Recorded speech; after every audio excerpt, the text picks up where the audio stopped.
Have you ever noticed that the corporate world tries to convince us that a packed calendar, answering emails at 11 o'clock at night, and grinding out 60-hour work weeks are ultimate badges of honor?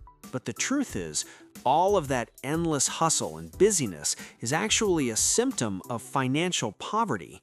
The ultimate flex of the truly wealthy elite isn't being constantly busy, it's actually having a completely blank calendar.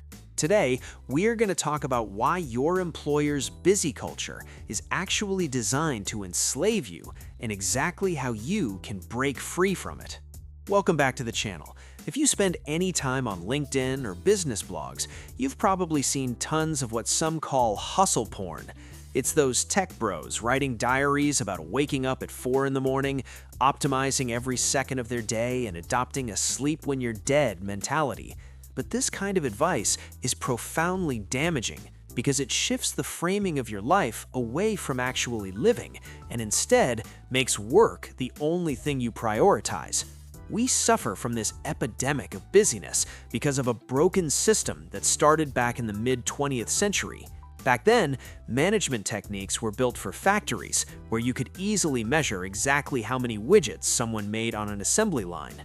But when knowledge work and office jobs emerged, managers had a huge problem. They didn't know how to measure brain work. Because they couldn't count your thoughts, they invented a heuristic called pseudo-productivity. They decided to use your visible activity as a crude proxy for your useful effort.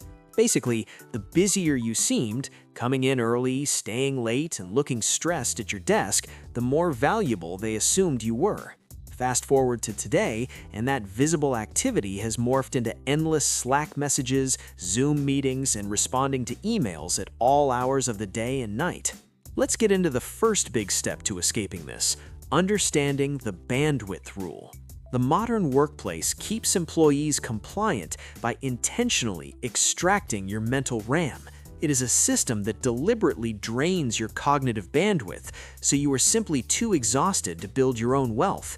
Our human brains are naturally wired to feel good when we make a plan and execute it. But when your plate is overflowing with reactive tasks and you have way more to do than you could ever finish, you short-circuit that natural cognitive drive. You end up anxious, overwhelmed, and completely burnt out. And that burnout keeps you trapped in wage slavery, renting out your time for a salary. You are stuck in a loop where your inputs, meaning the hours you work, are directly tied to your outputs. As long as you are constantly busy just keeping your head above water, you will never have the free time or the free mind required to do truly great things. To escape this trap, the second step is to completely change how you view your value by shifting your focus from inputs to outputs.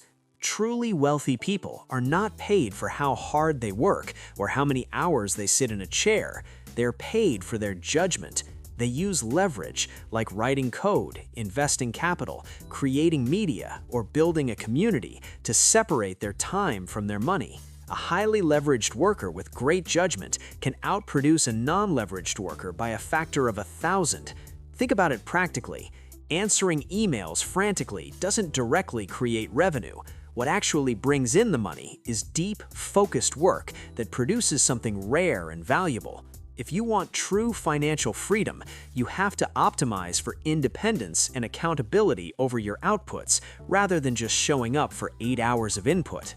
The third and final step is putting this into practice through a blueprint called slow productivity. You need to aggressively protect your free time and cognitive energy so you can focus on high-leverage decisions. Slow productivity is built on 3 simple principles. First, do fewer things at once. Notice I didn't say accomplish less overall.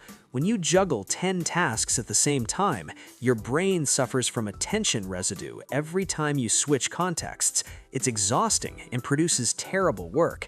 Instead, you should embrace time blocking to give every hour of your day a specific job. Focus deeply on a small number of important things sequentially. Second, work at a natural pace. Humans are not computer processors designed to pipeline instructions at maximum capacity all day. We are wired for seasonality. periods of intense hard work followed by periods of necessary recovery. It is perfectly okay to not redline your engine 50 weeks a year. Third, obsess over quality. Identify the absolute most valuable thing you do and give it your full, undivided attention. When you get incredibly good at something, you build unique, specific knowledge that cannot be easily trained or automated. And once you have specific knowledge and take accountability for your outcomes, your employer or the market has to pay you for your unique output. This gives you the ultimate leverage, complete autonomy over your own time. You guys, life is way too short to spend it answering emails at midnight for some faceless corporation.